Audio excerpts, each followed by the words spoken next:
amakorari yanyu yose ntiyagira umukobwa uzongera kuririmba yambaye ipantaro cyangwa gukora protocole yambaye ipantaro. Do not allow girls to come here when they're wearing pants here on the altar. Ntabwo mubuze amakanju hano n'ay'ubuntu muratoragura.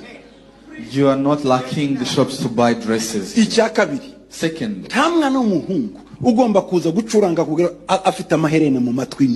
No boy child who should come here to play here when they have earrings. Iherene rivuze iki? What does earring mean? Barishiragaho umuntu wanze gucurwa ngo abe imbata itahi wabo nyuma y'imyaka 7 n'imyaka 50 basubizaga imbata zose wabo, ariko wanze akavuga ngo ngenda shaka gukomeza kuba kwa databuja bafataga uruhindu bagatobora ugutwi bagashira mu iherene. Bisobanura mwe mubona amaherene muyambaye ntimumenye impamvu iherene ni kuvuga ngo ndi imbata iteka ryose. Kuki abana bacu mwemera ko babimbata? Nta mwana w'umuhungu wemerewe kwambara iherene.